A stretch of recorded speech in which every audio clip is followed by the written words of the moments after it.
where the rubber always meets the road, I think. Actually, I'm not even sure what that means. Heartland Newsfeed Radio Network, live at heartlandnewsfeed.com. About the anticipation of the planting season of 2019. We'll also talk markets. Yesterday in the commodities, the grain markets, we closed lower. Dale Dirkholtz is along from AgriVisor to tell us why things were lower on the Tuesday. And we'll also look at the livestock trade. Dan Grant, Farm Week's Dan Grant, covered the Ag Outlook Forum last week and came back with a lot of information, great stories. By the way, if you missed any of that coverage, you can, of course, read more in your edition of Farm Week, this week's edition, front page there with Dan Grant. But we'll hear today from Shayle Shagam. Shayle is a University of Illinois graduate who is now livestock analyst at the World Ag Outlook Board. He talks about the record amount of meat on hand and his price projections for the coming year. All that, plus Taylor has a look at your markets. Dan Hicks is along with your weather, and that's coming your way. Stick around. This is RFD Illinois.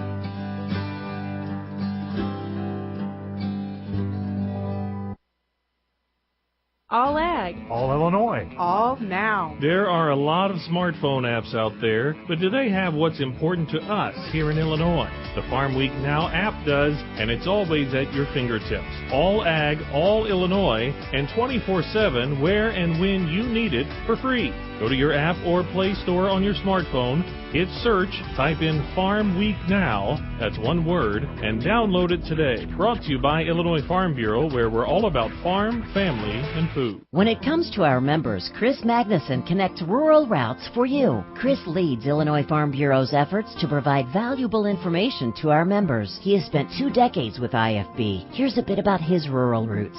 I grew up on a farm with corn, soybeans, and Christmas trees. I've been in ag communication for 3 decades now. My greatest satisfaction has always remained the same, to serve our members. Be it routes or roots, RFD Radio, FarmWeekNow.com, and Farm Week keep you connected. We're back here on RFD Illinois. I'm Rita Frazier. First on the grains yesterday in the commodity markets, we had a lower close. Dale Dirkholtz, AgriVisor Services, explains. The negativism across the grain sector really still seems to be focused in the wheat pit at this point, and the decline we've had there over the last about 7 or 8 trading days now. You know, a lot of that weakness started with weakness in Europe, or Russian wheat prices, weakness in European prices, and just seems to accelerate it. And once it fell to a new low, the big hedge funds turned sellers again. There's also some degree of uncertainty about the new trade package coming up, or whatever we're going to get with China, if we're going to get a trade package itself. You know, they did make some promises to buy another 10 million ton of beans, but Ag Secretary Perdue then yesterday said, you know, the Chinese aren't going to buy us off, which says, you know, we've still got some contentious issues to get across in here with intellectual property and economic barriers. So there isn't a lot of certainty here yet. Did have a bean sale to Mexico today, along with another small sale to another country. And so there is some business under the market. In wheat, we actually had the first crop ratings we've had now since the 1st of December. And the key states in those ratings themselves, except for Kansas, which was up slightly, basically were all down. But yet it's this technical selling, generally negative attitude that seems to be prevailing. And out of the wheat, it bled certainly into corn, because we're now getting wheat down to a point where it's starting to compete with corn in the feed bunk in some places. And then in beans, it's just a big South American crop. They're about 45% done, and this uncertainty surrounding China yet. Dale Dirkholtz, AgriVisor Services. From grains to livestock, Farm Week's Dan Grant attended the Ag Outlook Forum last week and caught up with University of Illinois graduate Shayle Shagam, who's now livestock analyst at the World Ag Outlook Board. They talked about the record amount of meat this year. We are talking about a record amount of meat, about 104.7 billion pounds, which is a reflection of increases in all the major products. We're expecting to see larger beef production. We're expecting to see larger pork production. We're expecting to see larger both turkey and broiler production in 2019. So with that being across the board, is it just demand that our farmers are responding to? Well, you again, as your producers are well aware, there's a biological component to the production. Producers are responding, it depends on the sector, and in some cases the cattle sector, which has a longer period of time to expand, is responding to a number of factors, including the end of the drought that existed in the southern plains. So it took a while for the producers to retain the cattle, for the cows to give birth, and then to be available for meat supply.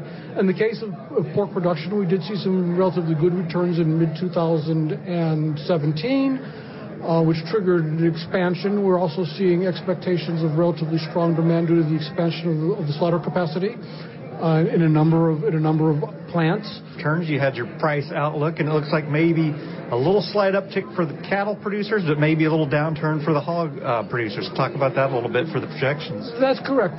Despite the fact that we have increased beef production, increased cattle supplies, demand for beef is very, very good in this country, and both internationally and domestically, we've been seeing some very nice increases in demand, and that's helping to support the demand for cattle, which is in turn helping to support the prices that packers are willing to pay for producers.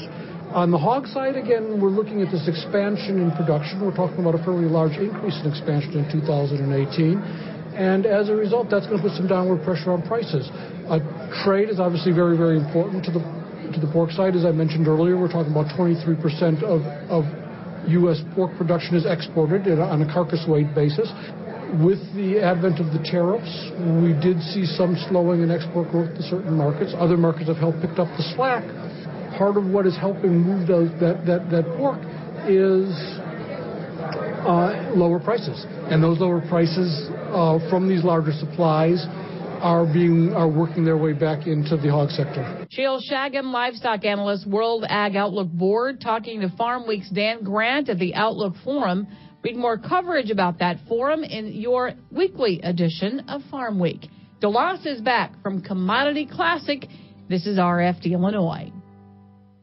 Farm Week and FarmWeekNow.com journalist Dina Stroish connects rural routes for you. From the Farm Bill to crop insurance to GMO labeling, her expertise is apparent in the stories she reports. Here's a bit about her rural roots. I get to meet interesting people and share their stories, and I get paid to do it. I cover ag policy and really enjoy keeping the farming community updated on these important issues. Be it routes or roots, RFD Radio, FarmWeekNow.com, and Farm Week keep you connected. Attention corn farmers. Your corn checkoff dollars are working with the U.S. Meat Export Federation to grow red meat export volumes. Because when we're exporting beef, we're also exporting corn.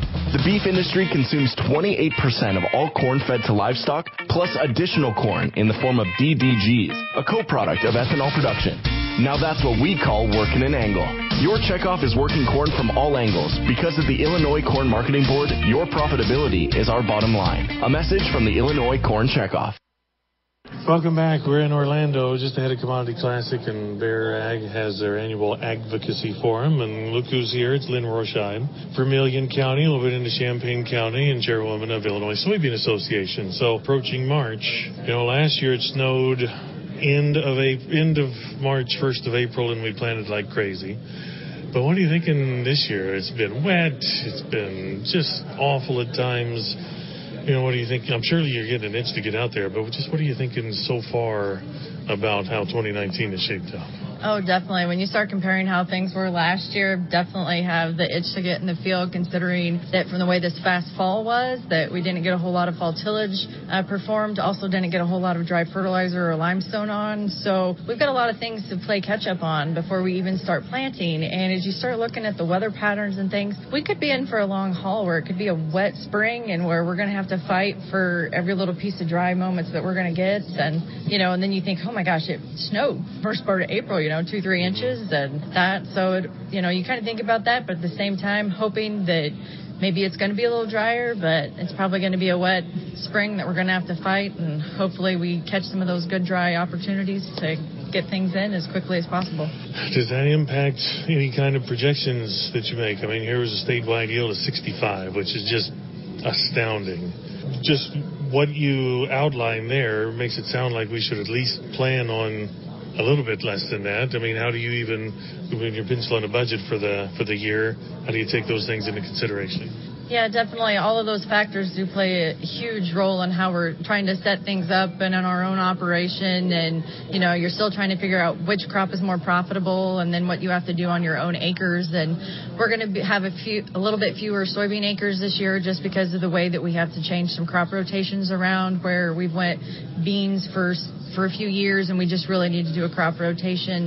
But at the same time, even though we may not have as many soybean acres, we could potentially be having the same amount of yields, since each year our yields keep increasing and increasing even more. So we're still going to have a lot of soybeans out there that we're going to have to figure out a demand for those soybeans to go to, whether it's in the country or being exported. And the same thing on the corn side as well. Even though the corn acres, even on our farm, is going to go up a little bit, which probably will throughout the state, some throughout the country, but we're still going to have a lot of corn as well that we're going to have to figure out somewhere where those bushels are going to have to go to. And but all in all, a lot of operations are probably going to stay fairly close to their 50-50 crop rotations, and ours isn't going to be much different from where we've been. We'll still have more soybean acres and corn, but it won't be as huge of a dramatic shift as it was. That's not the first time I've heard an East Central Illinois farmer say years of soybeans continuous just because it penciled better year after year. That's correct, and that's really the only reason that we did it on our own operation, was just to make the cash flow budgets work better and your bottom line to work out. It penciled out better to keep soybeans there, and we were having really good yield results, so it really didn't hurt us. But after 3 years on some fields, we feel it's time that we need to do a crop rotation just to kind of be good stewards of those fields. So you weren't experiencing a drag at that point, like yields were getting better. You think that the drag would be the cost of doing business, but it was still working better for you. Correct, and that's normally the general thought, is that when you do continuous soybeans that you're going to have quite a bit of a yield drag. And where we had those fields that were continuous soybeans, we didn't have that yield drag. So, I mean, we've just got some great varieties out there, and we're catching timely rains right when these soybeans need it as well. So, and that's the key in all of this, is whether you get those crucial rains there in the late part of the season. Now, when do we sell it?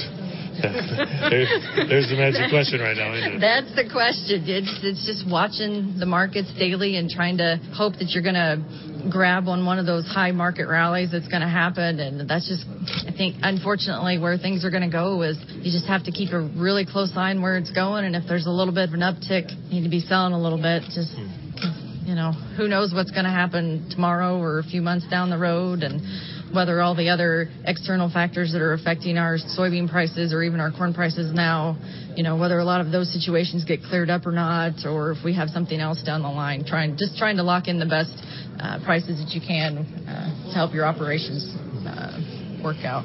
So Commodity Classic, huge trade show, lots to see, lots to take in, but, you guys also talk business while you're down here. What are a couple of things, say, from that states are taking toward on a national level, or a couple of items in particular that you brought with you?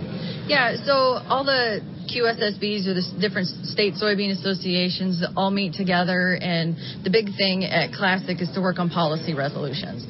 Was on the American Soybean Association side of the house, which is the policy or the lobbying side of soybeans. And now, granted, there's no checkoff dollars involved in that, so this is all strictly what membership grower dollars is going towards when we all go to D.C. or go to our local levels to help advocate for our farmers' issues. And basically, it's just kind of, we go through a lot like how Farm Bureau does a lot of the similar things that we do here, and we just list out and go through what things we're going to stick as high priorities and things that we're going to focus on, and we go through those as a state, and if there's anything that we think needs to be added, then we kind of hash that out and talk about it, and then bring it up to the full American Soybean Association policy resolution session that is on Saturday afternoon, and kind of go through that with all and see what goes through and what meets everybody's thinking and criteria for some different options. And then once that's finished, then that kind of gives everybody kind of some goals as to what we're all kind of working towards on not just the state level, but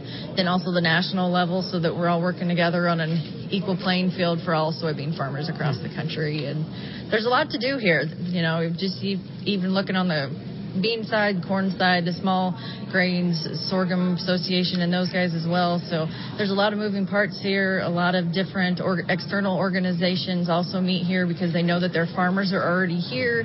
So there's a lot of meetings, a lot of moving parts, and everybody's trying to get as much accomplished in these 3 to 5 days that you're here as possible. Well, good to see you. Glad I got you when I did, and we'll see you soon. Thank you. Appreciate it. Lynn Royscheib from the #1 by far soybean producing state in the country, chairwoman of Illinois Soybean Association. We'll break down for markets and weather. With the RFD Ag Market Summary for this Wednesday morning, I'm Jim Taylor. Corn lower, beans lower, and wheat ending Tuesday lower. March corn closing at 366 1/4, down 4 1/4. May corn down 4, 376, and July corn down 3 3/4, 384 1/2. March beans closing at 903 3/4, down 8. May beans down 8, 917, and July beans 930 1/2, down 8. March wheat closing at 460 1/4, down 6 1/2. May wheat down 4 1/2, 468 1/4, and July wheat down 2 1/2, 475 1/4. March bean meal 303.20, that's down 220. March bean oil 30.09, down 27 cents. And current electronic overnight trading, March corn up 3/4, May corn up 1/4, July corn up 1/4, 384 3/4. March beans in the overnight down 1/4, May beans down 1/2, and July beans down 1/4, 930 1/4. March wheat in the overnight up 2 3/4, May wheat up 2 1/4, and July wheat up 2 1/2, 477 3/4. In the outside markets, April Brent crude oil up 45 cents a barrel, 65.21. The April gold contract unchanged this morning, 1328.50.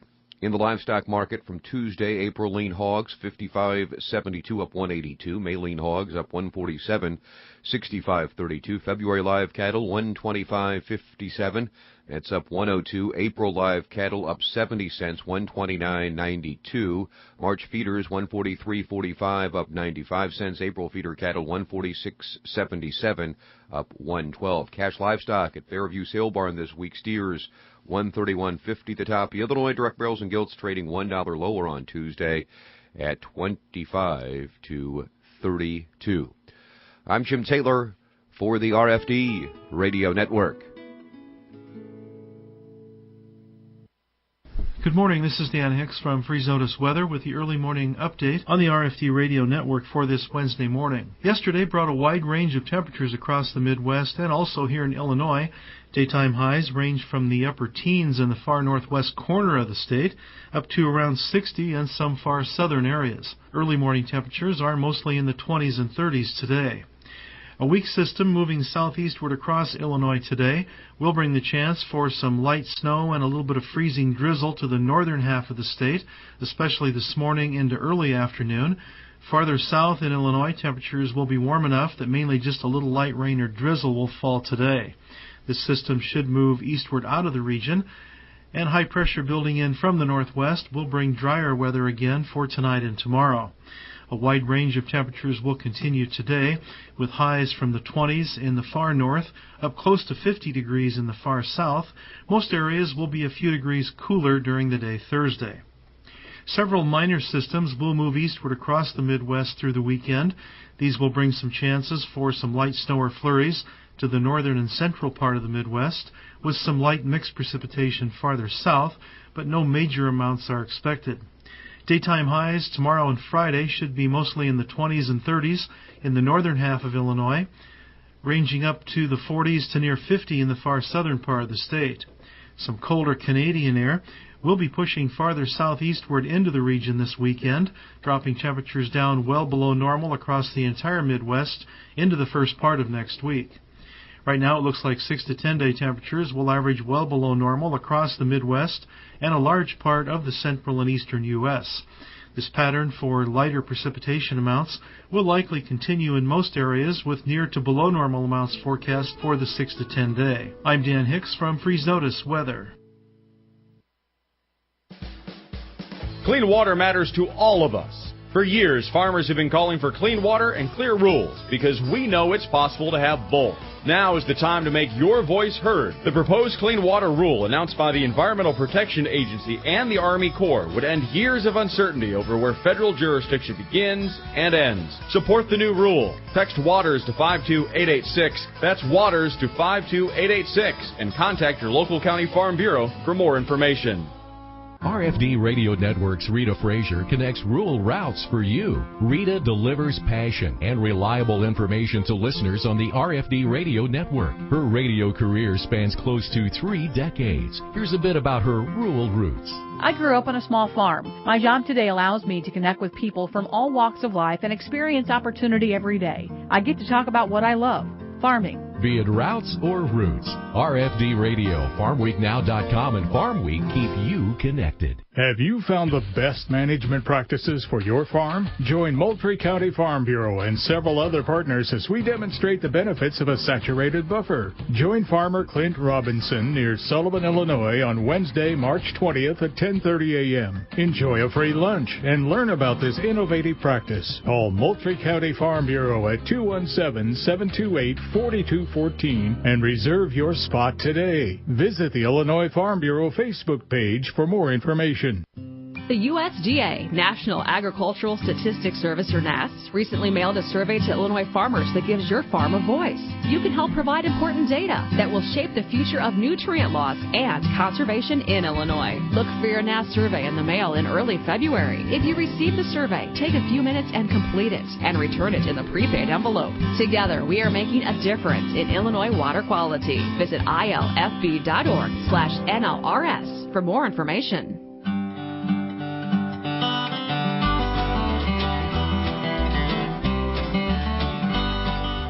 That is all the time we have for this edition of RFD Illinois. Thanks for spending some time with us today. It is time to salute an Illinois community. We head way north to Kane and Kendall counties, the community of Montgomery, Illinois. Population 18,438. This salute brought to you by Country. Your farm is your family's legacy and a part of your hometown heritage. While you work sun up to sundown to get that job done, they're here protecting the things you love every step of the way. Country Financial. Learn more by visiting countrycrop.com. For DeLosh Yonke and Jim Taylor, I'm Rita Frazier. Have a great day.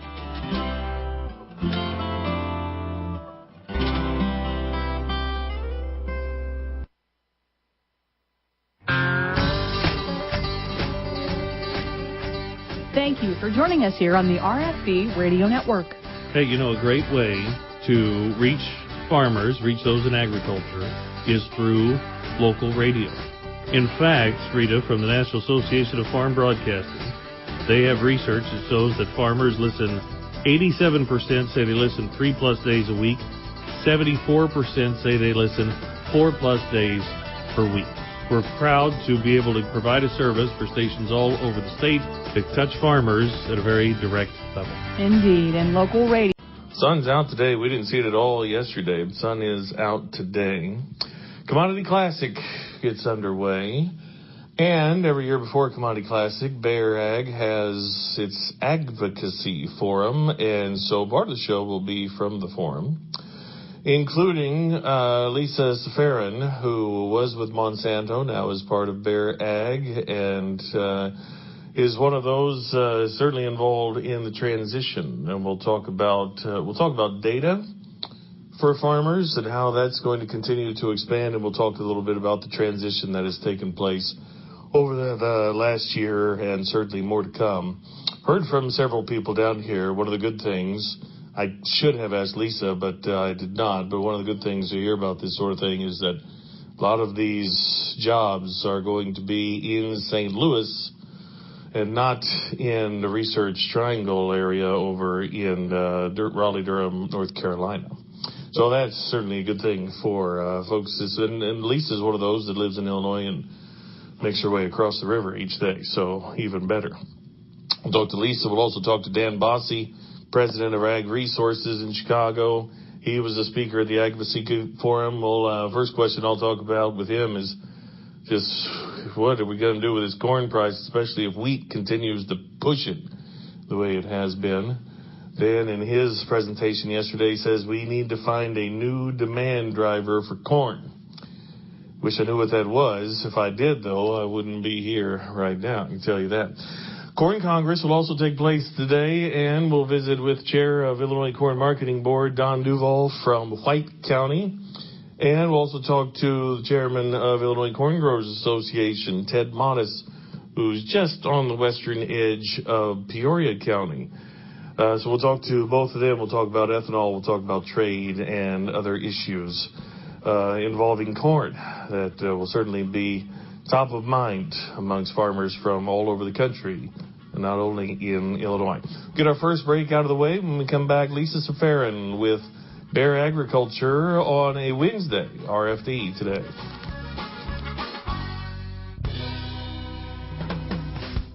Hey, Noah, how was school today? It was really fun. Our class had a field trip to Ethan's family's pig farm. Did you learn anything interesting? Yeah, when a pig gets a cold, his dad called a pig doctor and gives him medicine just like you give me when I'm sick. It sounds like you learned a lot from Ethan's dad. Yep, he told us healthy pigs are happy pigs. Find out more about Illinois pig farmers at watchusgrow.org. Brought to you by Illinois Farm Bureau, where it's all about farm, family, and food. Warmer weather means a longer honeydew list. Your county farm bureau can help you stay on top of your project list and save you money along the way. A Farm Bureau membership offer includes discounts on equipment and supplies from Grainger, plus free shipping on all standard Grainger products. Browse thousands of items from landscaping equipment to power tools. Anything you need to get the job done, Grainger has it. Not a Farm Bureau member? Call us at 309-557-2689 or visit Illinois Farm Bureau online and join today. RFD Radio Network's DeLoss Yankee connects rural routes for you. DeLoss delivers essential farm and food-related news to our listeners. His witty voice has been heard on the air for more than 2 decades. Here's a bit about his rural roots. Growing up on a farm prepared me for my career. I try to know a little about a lot of things and let the people I interview be the experts. I've always wanted to be on the radio. I'm just happy to do what I enjoy. Be it routes or roots, RFD Radio, FarmWeekNow.com, and Farm Week keep you connected.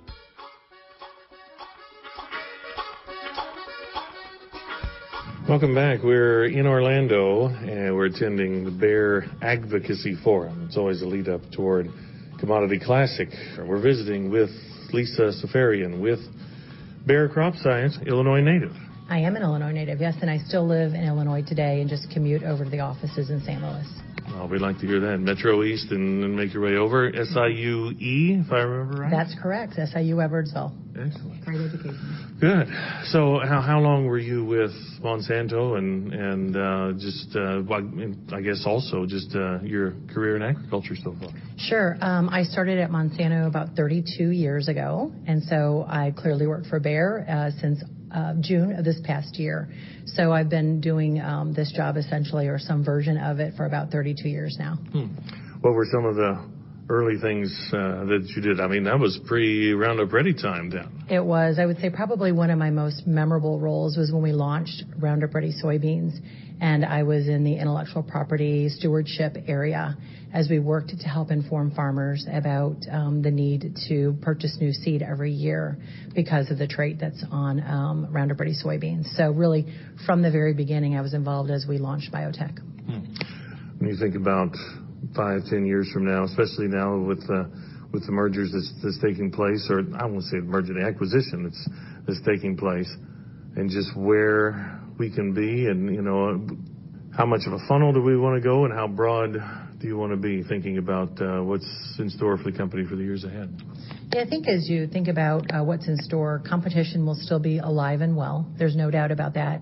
However, as we think about, in the past, we've thought a lot about it's the next active ingredient, it's the next hybrid, or it's the next biotech trait.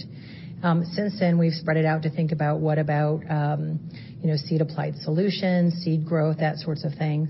But really, as you think about it, it's going to be digital. And how do we use digital and machine learning and algorithms and everything else to pull it all together so that it's still important that we're innovating on the individual products, But the real value will be how you pull those together and understand them through the use of data. Were you having any of those kind of conversations either when you started or I think of Roundup Ready as that, that's a pinpoint time, mid to late 90s. Do you have any kind of conversation about that, or would that have sounded like it, like it literally would have come from space or from the future? We were having some conversations about how could you use data to understand better the genetics of the plant. But at that time, if you think about it, there was no cloud computing. Big data didn't really exist. We didn't even have the ability physically to manage data. So we certainly weren't talking about it the way we're talking about it now. But we did know that there was a lot that you could do with information. We just couldn't do it because it physically wasn't possible. Now, fast forward however many other years, 20 years, and suddenly now computing is cheap. You have things like the cloud, you have data scientists. The world has changed dramatically in that whole area, which now allows you to apply what you thought you might have known about the plants and how they respond in different situations. And now you can actually use machine learning and data analytics to understand that and make decisions based upon that. Okay. Now, this could be a question a farmer might ask of something like, okay, I just figured out how to really understand my yield monitors or my field. I got my climate here, and I've just figured out what that means. But that's not the data you're talking about. This is going way beyond that sort of thing. I made the analogy that, data used to be test weight, moisture, and yield. We're talking about a whole lot of different things, and maybe, if not year-round, certainly much more year-round than that. Absolutely. And you're talking about data from hundreds of millions of acres over subsequent years. And being able to understand, you always knew what your soil was, what type, and you understood that. But we didn't understand as well how each hybrid may act differently in a particular soil type, in a particular well-drained field, not well-drained. Those sorts of things. We ran more on averages. Now with the data that we can see from the farm, as well as data from similar farms, as well as data year over year over year, you can get much more prescriptive about what you should do within a field, not just across each field, but actually within a square meter within a field to help you get your optimal efficiency or optimal yield. When you guys talk about data, do you consider it all, okay, I've been renting this land, or I just took over this land, whose data, this could be a general question of just whose data is it? And then also for farmers who may not be renting that land anymore, I might have 10 years worth of information now, but I don't have that field anymore, so what happens to that data? So it's farmers' data, and we're really clear with our data privacy. And if at any time that farmer decides that he wants his data pulled out of the system, we'll pull it out of the system. If he wants it sent somewhere else, we'll send it somewhere else. So it's clearly his data. So he can do with it what he wants when he's done, farming that ground, or he can leave it in the system for the next person to benefit from whoever's taking over the land from him. It's up to him. The genetic potential in the seed is just so robust now. Well, why do I need, if I can just get 5 inches of rain in July and this kind of seed, then, I should be able to do okay. So, to stressing the importance of why that data, is so necessary. Yeah, because it's more than hoping you get your 5 inches of rain, which we all hope for, right? But it's how does a particular hybrid respond on average with and without that 5 inches of rain on that particular part of your field? And there are certainly some hybrids that will respond differently. And they'll also respond differently at different population rates. And they'll also respond differently depending on what you use from a fungicide or an insecticide. And so it really does all pull together, including your seed treatments and everything else. But up until now, it's been really hard to see it because you're looking at kind of an average across the field. Now you can see, as you're actually harvesting, exactly what's occurring. And then you can go back and utilize the data to say, well, if I had planted this other hybrid, I might have gotten 5 bushels better, or whatever that might be. So it's just allowing us to be much more prescriptive and take it down to everything in that field to say there are better options potentially, whether it's your hybrid or maybe it's your crop inputs or whatever that might be. All right, we'll have more to come. Lisa Safarian, President and Head of Commercial Operations for Crop Science, Bayer North America on RFD today.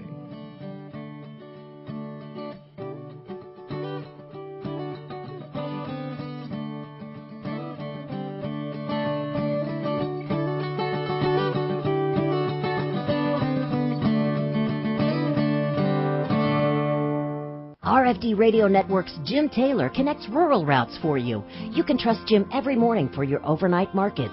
He gets up early to help keep farmers on top of their game. Here's a bit about his rural routes. I have the opportunity to cover something different every day and provide listeners with up-to-date markets, news they need to do their job and be successful, from legislative issues to crop updates and weather, of course. Be it routes or routes, RFD Radio, FarmWeekNow.com, and Farm Week keep you connected.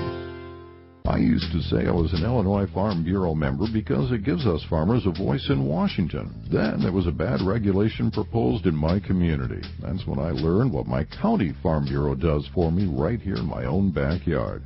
From giving scholarships to local kids to tackling township or zoning concerns, Farm Bureau starts right here.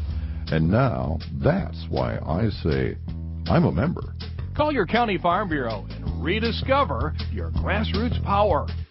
Remember that movie National Lampoon's Vacation? Well, Clark Griswold has nothing on me. Give me the open road in my Illinois Farm Bureau membership card, and I am the ultimate road warrior. Like last summer, I drove the family to Williamsburg at a fraction of the cost. Once I hit the road, I don't stop for much, so I used my membership to rent a minivan from Enterprise. The kids got more bouncing room, and I saved 5%. Then I used my Illinois Farm Bureau membership to save 20% on choice hotels from here all the way to the East Coast. On the way back, we stopped and saved at our favorite theme park, too. I was hoping it would wear off the kids and they'd sleep. Good thing I got that minivan for bouncing, though. No matter how unique my travel needs are, I know that my membership can help. Illinois Farm Bureau. It's membership for my lifestyle. Isn't it time you learned how Illinois Farm Bureau member-only discounts fit into your lifestyle? Call your county farm bureau or visit ilfb.org for details. I was visiting my 75-year-old aunt the other day when her phone rang. Hello? It's you again. She seemed nervous. Well, I don't think I need any more life insurance. The caller was doing a great job keeping my aunt on the line. Okay, so you need my credit card number? My aunt went to get her purse, so I decided that I would ask a few questions. Well, as soon as I introduced myself, the caller hung up. McGruff, the crime dog here. Recognizing the signs of fraud can be difficult for older people. Often they're very trusting and consider it impolite to hang up. The National Crime Prevention Council wants to educate seniors so that these scams can be reported to local law enforcement agencies. Financial fraud can include identity theft, fake check and wire transfer scams, investment and credit card fraud, and online charitable solicitations. Unfortunately, only 1 in 5 of these crimes are reported. To learn more, go to ncpc.org/seniors. That's ncpc.org/seniors. A message from the National Crime Prevention Council and the U.S. Department of Justice. Welcome back to RFD Today. I'm DeLon Sionki in Orlando. Bear Advocacy Forum, and Lisa Safarian, President and Head of Commercial Operations for Crop Science North America at Bayer. Considering every year is different, hopefully there are plenty of things, though, that we can take that, different spring, different growing, different heat growing degree days, all those things. But hopefully some of that data can really go year after year. Absolutely. And some of that's probability. So we use probability models. We use advanced machine learning. We use different algorithms. So there's really a lot of science even behind the data to put that data together in a way that says this is your probable best outcome. And it likely looks different than maybe what you thought it was. Because again, it's so many different variables as you're putting them together. We have great agronomists in this industry, but they only know what they have seen. And so this allows you to put a lot more variables together in a way that is more meaningful for the farmer. Yeah, that was going to be my next question is, okay, here's all this stuff on a sheet. Now, what is it? How do you present it so that a farmer can either understand it or, someone within, the company or within a division can help them walk through that sort of thing? Yeah, we assume a farmer's always going to want a trusted advisor. Call it his agronomist, call it his seed seller, maybe it's somebody from a basic, he's going to have a trusted advisor as well. Our job is to present that data and information and sort of that insight in a way that's meaningful, easy to get to, understandable, and actionable. If we can't do that and it's just a pile of paper that you're looking at on your desk and going, wow, that's pretty, but I don't know what to do with it, that's a waste. That's not what we want to be. So we want to be able to provide information that someone can take action on and say, if I do this, then I'm likely going to get that. And then you work with your agronomist, your trusted advisor, your seed seller, whoever that is, and they look at it and say, yeah, that makes sense on your field, or, oh, I'm not sure. Let's do a little more investigating. How do I feel about this particular hybrid or this planting population or whatever? So we're certainly not saying a piece of paper spits out and you just put it in your planter and you just go. There's going to be more eyes on it for sure. So you, I imagine, had this feeling at one point, being from Monsanto, and when the purchase was well, and surely there were rumors, and all the time, and you're thinking, okay, now so what does this mean for me? What does it mean for the company, but also where am I going to fit?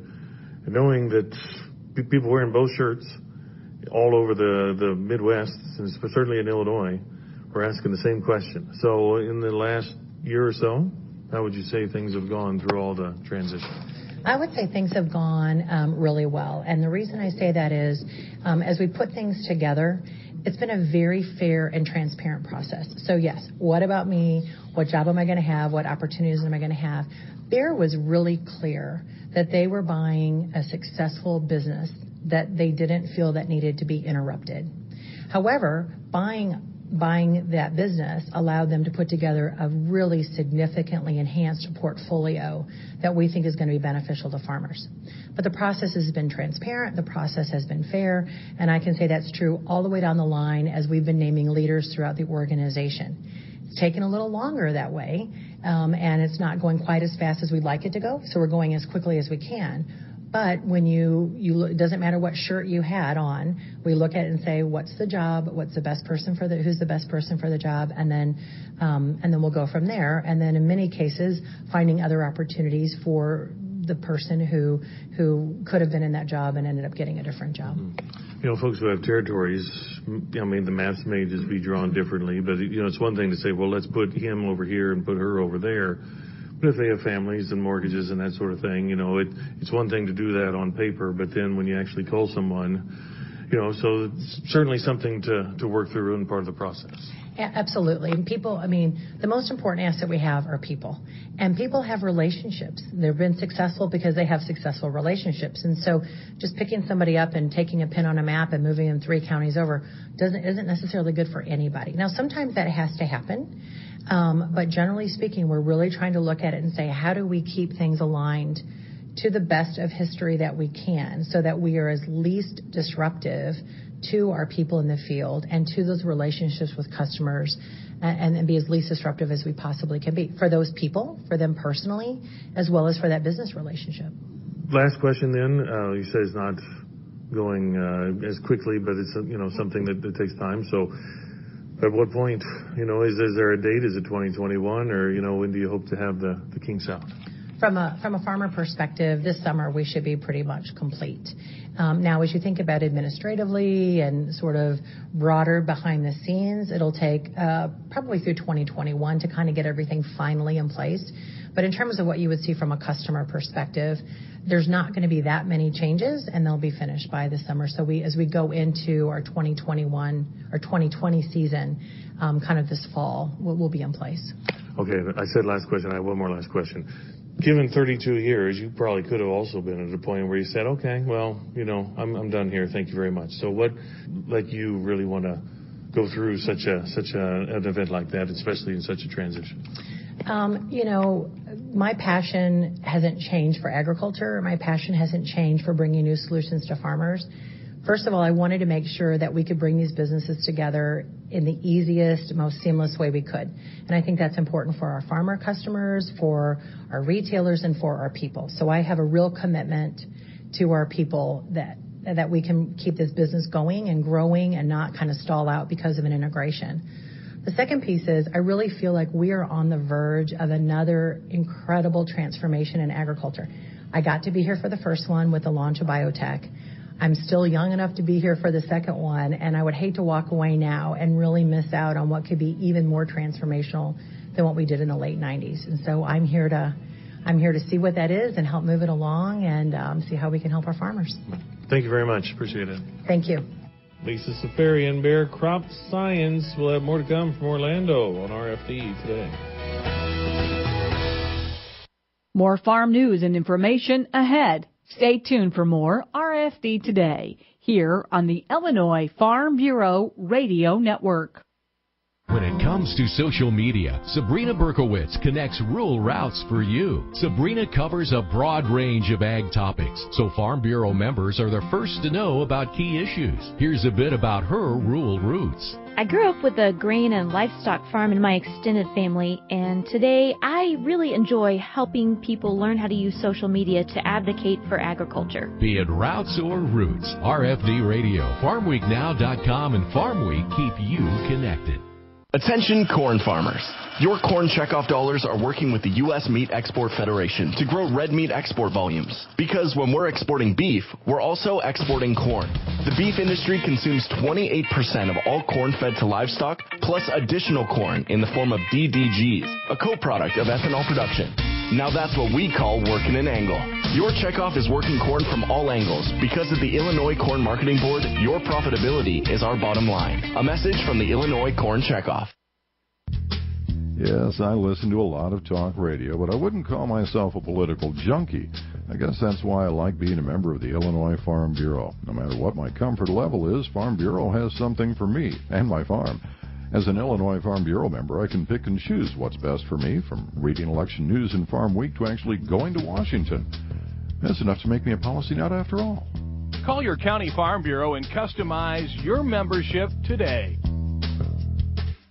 If you're in the mood for some sprucing up, you're in luck. From big to small or farm to front yard, your Illinois Farm Bureau member discount from John Deere is ready and waiting to help. It's easy to think green when it's the Rewards Loyalty Program, with savings on equipment, special parts, and home and workshop products. Whether your tasks involve mowing, planting, or cleaning, you'll be set for whatever your work requires. All you need to do is sign up, have your membership number handy, and go to johndeere.com/Farm Bureau.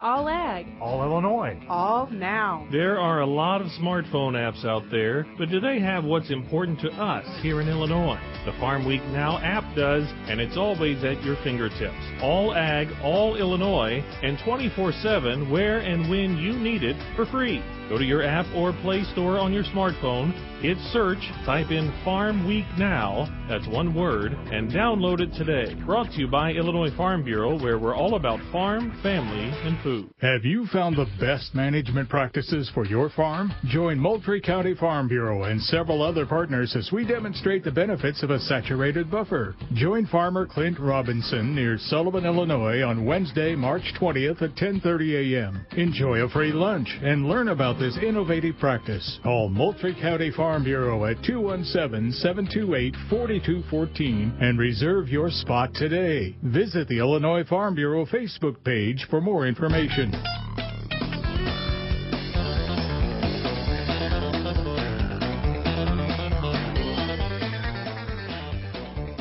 Welcome back. We're in Orlando Bears Advocacy Forum ahead of Commodity Classic.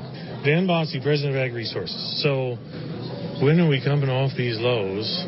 See this wheat market, and it's crushing the corn market, and March 1 is right around the corner. How are we going to sell any of this old crop stuff if we keep getting pinched like this? Well, the old crop is actually, if you look at the last sales report, we've been moving old crop wheat out the barn doors per se, so we're encouraged by that. I think the problem that happened to us is that people were looking at the discount of black seaweed of $40 to $45 a ton, or something close to $1.50 a bushel, and seeing that discount for new crop versus old, there was a lot of selling in the Black Sea in Europe that then spilled into Chicago market. Funds have been huge sellers in the last couple of days, and it's taken us back to the lows. But I think if you look forward to the new growing season, the opportunity for U.S. wheat is not very bright right now. 110-year plantings on winter wheat. Condition ratings came out and they're below the last 5 years. So I wouldn't want to become overly bearish of wheat as we sit here today. If we're not overly bearish on wheat, then hopefully that means corn can have a little bit of room to grow in there. Well, I think the key to all of this is going to be the trade agreement. And what's happening in the trade is we don't know who to believe. The media says one thing one day and then the others. And it's really because of the administration. They need to have a clearer message of what's happening in trade. Maybe we'll get a little of that from Lighthizer Testimony at the House and Ways and Means Committee on Wednesday. But beyond that, I'm optimistic that maybe a trade deal will get done. And if we get new wheat and corn demand from China as they adhere to their 2001 WTO obligations, which was 9 million tons of wheat and 7.2 million tons of corn, I can actually become bullish of both grains again as we look down the road. If we can get that done quickly, could that impact then 85 million acres of soybeans that USDA came out with at its outlook for them? I assume that Illinois maybe not affected so much, but as you move farther west where they can't get a bid because it's not going to BMW anymore, could that just change the tables and the way we anticipate crop size for 2019? It's always positive, but as we look back and the insurance revenue premiums are now being established, farmers have bought seed, there's always that chance that the last 10% of acreage could swing around. But I think for the vast majority of the farmers, they've made up their planting season decisions. I can tweak here and there, but I really think 91.5 million acres of corn, 85 million acres of soybeans is a pretty good number to start with. We'll see with spring weather. I think Mother Nature is the biggest changer of acreage plans at the moment. Got a late Easter this year. Easter and the solstice are about 2 months apart. So if we're thinking about profitability for 2019 and basing that off of certain production, if our areas, for example, corn yield is 210, but I did 250 4 years in a row, what do you recommend basing things on just to have balance sheets and budgets for the year ahead? Well, I always recommend that if farmers can see 15 to 20% profit, that's a good place to start. We've normally had that in almost every crop year. Thereafter, I guess for the first time that I can look back at since 2012 and 13, we're becoming a little bullish of things. And so I say that because if you look at the Outlook meeting that was held last week, first time I can remember in decades where corn, soybean, and wheat stocks all fell in the same crop year. That's because demand is outstripping supply. Now, that's assuming trendline yields, don't get me wrong, but there's reasons to believe as you look at world wheat and corn trade that maybe we're grinding out a bottom. China would be a big help. If the $50 billion is correct and China does become buyers of wheat and corn, I think that gives us that jolt in the arm. But again, I think producers need to market for margin to start with, and then if they want to be a little more speculative going into this summer, I think that's all right, principally on corn and wheat, maybe not so much on beans. An interesting comment talking to folks today, the notion of we need to find, net revenue suggests we need to find another demand source. Am I putting that right? You are. So we need a demand driver. If we look back in history, there's been different demand drivers in agriculture that have led up to anywhere between 7 and 12 years of profitability. They've been things like the Russian grain robbery of 1972-73, the reconstruction effort after World War II, biofuels just recently here, going back into the 20s, the need to produce additional foods, of course, during the tariffs of that time. So as I think back, we need a policy change or we need some demand driver. I'm becoming hopeful that maybe $50 billion in the U.S.-China trade pact could be that. But again, this is only a proposal at the moment. It's not something that's inked and signed by both presidents. Let's hope that happens in the next 4 to 6 weeks. I want to ask you about soybeans as well. What do you hear from your guys? I know you talked to Tarso Veloso quite a bit, for example. How's it going down there, and what are these yield numbers looking like? They seem to have dropped since some of the expectations earlier in the growing season. Well, Tarso and his team down in Brazil, and the field surveys we do, is indicating a soybean crop in Brazil between 114 and 115 million metric tons. The surprise for us is the variability of yields within the same field. We have not seen this in Brazil. Some fields which are more sandy loam just didn't do as well. And so as we go from Paraná up to Mato Grosso and Goiás, we're seeing that variability. The Brazilian bean crop was hurt, but the winter corn crop, at least at this early juncture, looks fantastic. So a little lower in beans, but they could have a very big winter corn crop depending upon how rainfall is in April and May. But hopefully for soybeans, other countries would need to come to us sooner than anticipated just because their crop size may not be as big. I think that's right, though. We got to remember that last year Argentina had a drought and a crop problem, both on corn and beans. So there is going to be about 18 or 20 million metric tons more of soy within South America. I can kind of envision a two-tiered market developing, and we're seeing a little bit of that already, where U.S. soybeans are going to be priced above the Brazilians.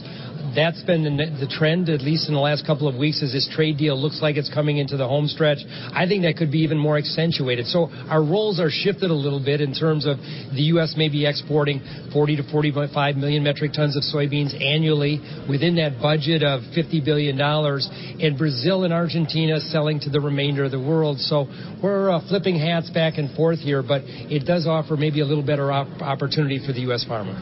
Thanks a lot, Dan. Thank you. Dan Bosse, president of Ag Resources in Chicago, in Orlando on RFD today. When it comes to our members, Chris Magnuson connects rural routes for you. Chris leads Illinois Farm Bureau's efforts to provide valuable information to our members. He has spent 2 decades with IFB. Here's a bit about his rural roots.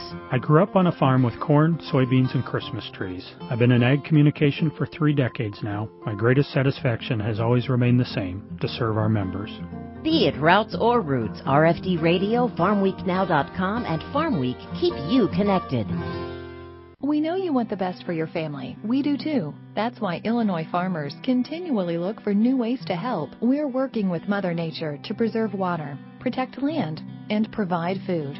From our fields to your table, we want what's best for all of us and for future generations to come. Learn more about conservation efforts at ilfarmersconserve.com. Preserving our water, protecting our land, providing our food. This message brought to you by Illinois Farm Bureau.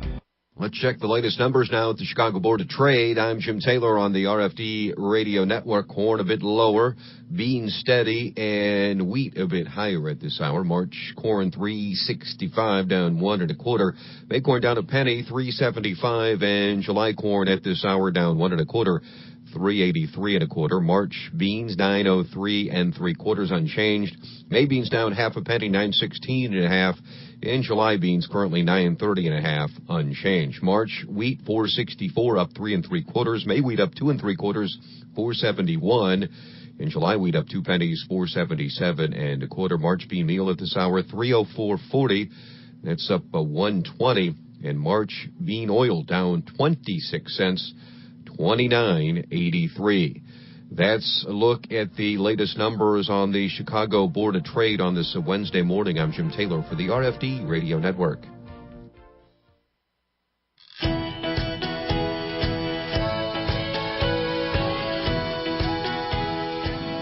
All right, welcome back. We're in Orlando, just ahead of Commodity Classic about to kick off, and the first round of Corn Congress is also about to kick off down here. The sun is out today. It wasn't yesterday, but it's out today. Don Duvall is here from White County. He is chair of Illinois Corn Marketing Board. What kind of winter have you had? I've seen more than 50 inches of snow in the Quad Cities and up in Rockford. What's it been like in part of the Southeast? Well, we haven't had the same kind of winter that the central and northern part of the state has. We're a much more milder climate. We have had one snow event, but luckily I was out of town for that, so I haven't really experienced winter yet this year. So you were probably out of town when it rained 10 inches back in September, too. I was indeed. Yeah, I was. So I've missed the adverse weather, but that's okay. Yeah, that's that good, clean living, I guess, that's paying off. Yeah. You know, thinking about marketing board, thinking about what are we going to do with, let's see, what was the number? Basically 2.3 billion bushels of corn. And I was talking to Dan Bosse yesterday, who said we need a new demand driver for corn. I mean, that's part of it is we have ethanol, we can feed it, we can burn it, but what else are we going to do with all this stuff? You know, that's always the goal of the Illinois Marketing Board is to try to find other uses and plants that.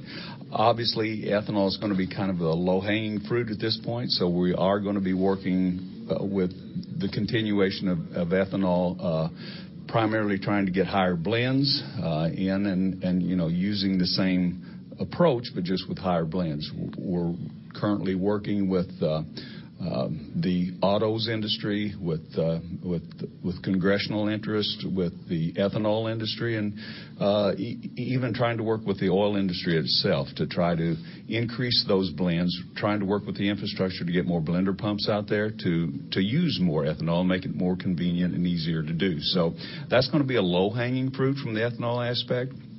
We always are, livestock's one of our best customers. We're always trying to, increase that. So we work with, USMEF. We work with the Illinois beef, Illinois pork, all those industries to try to increase the efficiencies. USAPEAK, the poultry, which is, the number one livestock use of corn. So we're trying to facilitate and make more uses there as well. Anything we're using, there's a new campaign coming out. Illinois runs on homegrown fuel. hoping to kind of increase public awareness. So anything that we can do to increase the use of corn is our goal. So, you got the number 4 hog producing state in the country, might as well feed it. Not to mention cattle, but Chesapeake's interesting because now you're putting it on a train and sending it, in many cases, to the Carolinas. Yep. So you're using corn here, but it's nice when it's one thing to have competitive markets close by, but if you can also ship it, that's pretty good too. Absolutely. In fact, that's one of the key things that I forgot to mention is exports, and exports of all forms of corn, not just the bulk commodity, but DDGSs, ethanol. So there's a lot of opportunity in increasing exports, which, we work with U.S. Grains, we work with USMEF in the export venue as well. So when you guys got started, when you were talking about ethanol, it was probably 20 years ago now. Probably, yeah. Do you have any idea things like, China could just really blow up here. In a good way, could really be a boom. Did you have any idea that halfway around the world could be even the lion's share? Even just a sliver of business, let alone maybe even someday soon the lion's share of the business? I certainly did not have an understanding of the concept of how huge this could be, but clearly ethanol has been the saving grace for corn farmers, and I think still has potential yet. So it's truly been a remarkable market for corn growers. So you mentioned India there. Yeah. Have there been inroads that seems, could it be this year? Could it be 25 years away? But it's another big population that probably needs some products. Probably going to be becoming the biggest population very soon. So it's definitely a potential market, and if every one of them uses just a little bit, it's a huge market. So it's definitely one that's on the radar. Well, those are awfully significant uses of products. Anything that can compete, say, with petroleum, but you would also need time to be able to build those sort of things, and there's also a great supply of petroleum as well. So how much do you even go down that road? As I mentioned earlier, we actually are trying to work with the oil industry, and understandably, it's a market that they would prefer to keep, but they are involved in it, and they realize that ethanol is the easy way to get higher octanes. There's an environmental benefit. So it's very clear that is the best answer. So I think they are at least agreeable to listening and maybe try to work with us in that regard, because it's such an easy decision to get higher octane just by the addition of corn ethanol.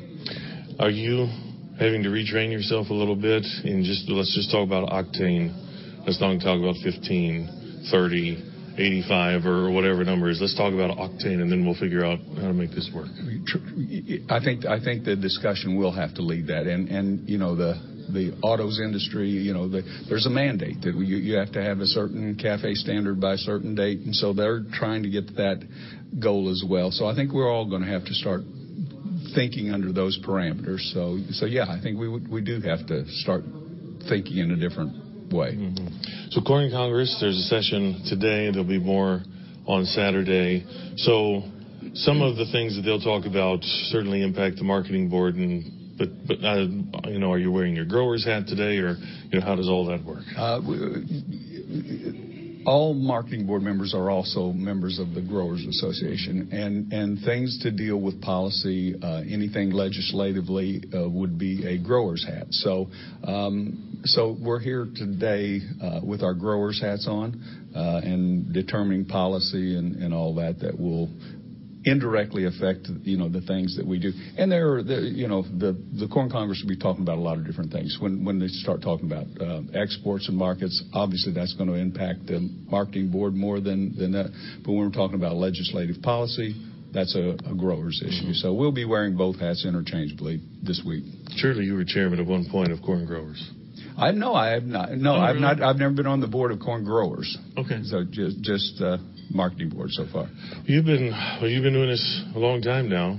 What is it that keeps your interest and keeps you going, especially, take leadership position like this, a lot of travel involved and just a lot of things that go along with that. What has held your interest about it? Yeah, sometimes I ask myself that same question whenever I forget where I live. But I do feel like there is an obligation to kind of give back to the industry that's been good to me.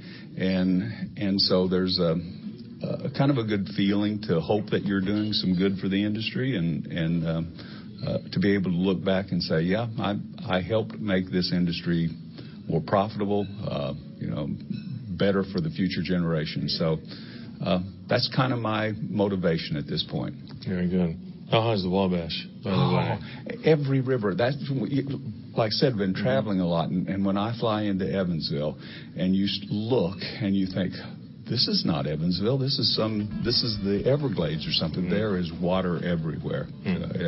Every river I've been around is out of its banks. All right. Good to see you again. Thanks so much. Yeah. Don Duval, down Carmi, White County area chairman of Illinois Corn Marketing Board, will conclude things in just a moment on RFD Today.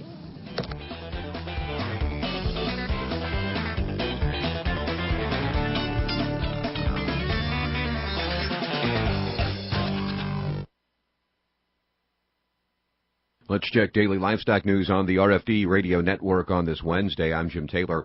The Trump 2020 budget proposal will include big cuts to the Department of Agriculture, according to Ag Secretary Sonny Perdue. The budget request will propose cutting non-defense programs by 5%. However, Politico reports USDA is likely to face steeper budget cuts. Perdue noted that Congress usually disregards the president's budget request, which in recent years has unsuccessfully called for cuts to USDA. Group of industry and ag companies and associations have launched the USMCA Coalition, an effort to see the U.S.-Mexico-Canada trade agreement through ratification. The USMCA Coalition is a collection of more than 200 organizations, including the U.S. Chamber of Commerce, the American Farm Bureau Federation, and the Association of Equipment Manufacturers. I'm Jim Taylor. How do people benefit from raising livestock here in Illinois?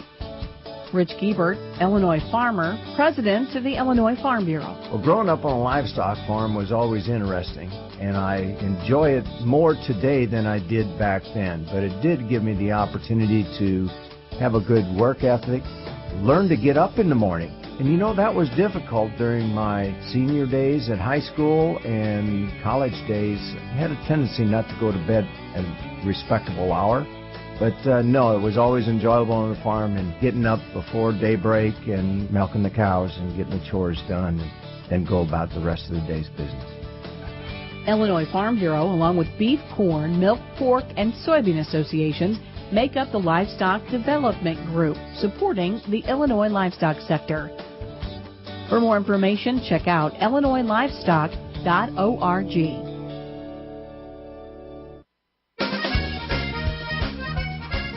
All right, welcome back to our final segment on RFD Today's with President of Illinois Corn Growers Association, Ted Modis, just on the western edge of Peoria County. What do you have a clean adjective to describe the winter so far? Is brutal covered, or what do you think? I think we got spoiled for the past 2 or 3 years with not really having a winter, and this brought us back to reality. Yeah, it's not even March 1 yet. There's probably plenty more to come, too. That's right. A lot of our main place on the farm is on a gravel road, and the weekend I had to put 4-wheel drive on to get up the mud. Just to go up the lane? The road. Mm-hmm. Just to go down the road so I could steer in the direction I wanted to go. I mean, the bottom has gone out of the last week before it froze, gone out of the roads. That's not even talking about the farm trucks or putting a load on it or anything parked. like that. I haven't moved the trucks since December. Oh, boy.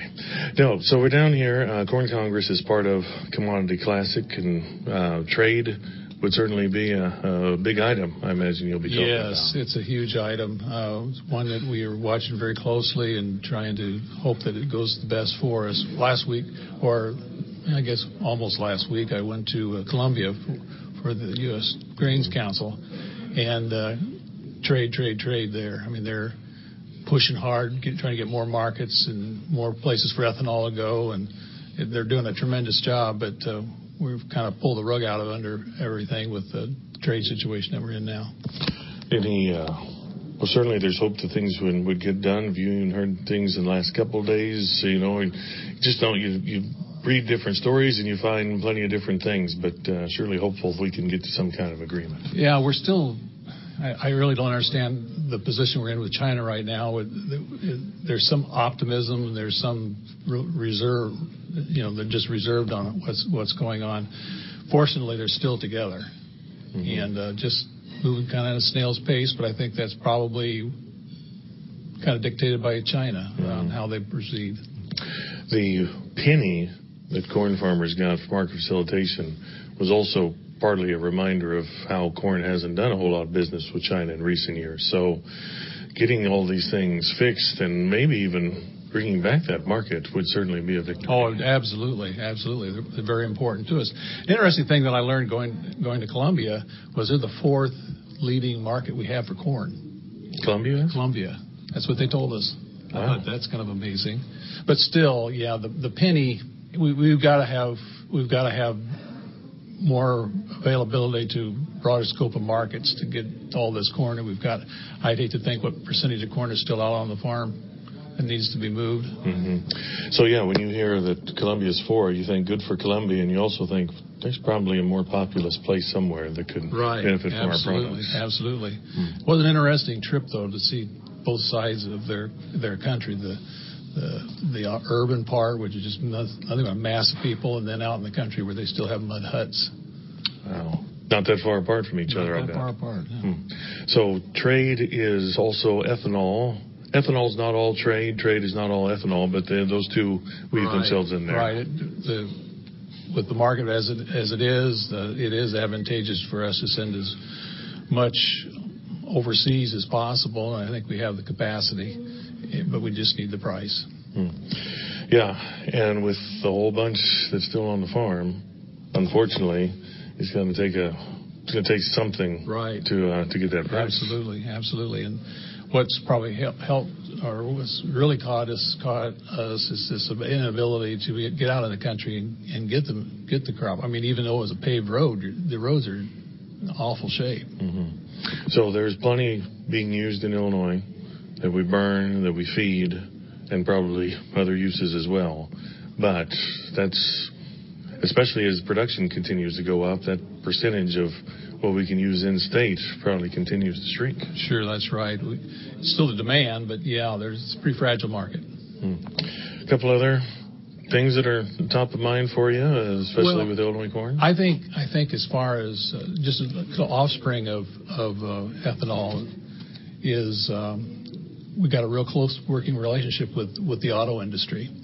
And in the auto industry, they're being told, what their standards are supposed to be, mileage and octane and so on. We're working really hard on developing the higher octane or availability of ethanol to get the higher octane for the smaller, more efficient engines that are coming out from now on. That also makes me think, too, another area that we're concerned with is how are we going to handle, especially in Illinois, the ability to fix our roads. Well, they're talking, taxes of some sort to do that. And that's, of course, that's based on it when you go to the pump and you get a certain amount for sales tax. And what's really concerning there is with the advent of electric cars, for the most part, they don't use any motor fuel tax. Yeah. So how are we going to equate the EV vehicles with the gasoline vehicles so that they're paying their fair share, because they're running on the roads like we are. You're pretty close to 74, for example, and then there are plenty of bridges to deal with, even just to get you across Peoria for that matter. But state roads, even a couple of U.S. roads, but there are a couple of state routes in there to keep in mind that, that funding is getting less and less by the time it gets down to those kind of brackets. Right, really caught in a tough situation, too, because if you drive under these bridges, have been around for many, many years, they're deteriorating. I mean, is bound to. So we've got to come up with a way to cover the costs of the repair of this infrastructure, but also we're from Illinois, and we don't have any extra anywhere. I don't know what the magic formula is to get us back in shape, but it's going to take a long time. Ted Modest at Illinois Corn. I'm DeLaws Yankee saying watch your ends. We'll do it again tomorrow. More farm news and information ahead. Stay tuned for more RFD Today here on the Illinois Farm Bureau Radio Network. Farm Week and FarmWeekNow.com journalist Dina Stroish connects rural routes for you. From the Farm Bill to crop insurance to GMO labeling, her expertise is apparent in the stories she reports. Here's a bit about her rural routes. I get to meet interesting people and share their stories, and I get paid to do it. I cover ag policy and really enjoy keeping the farming community updated on these important issues. Be it routes or roots, RFD Radio, FarmWeekNow.com, and Farm Week keep you connected. The USDA, National Agricultural Statistics Service, or NASS, recently mailed a survey to Illinois farmers that gives your farm a voice.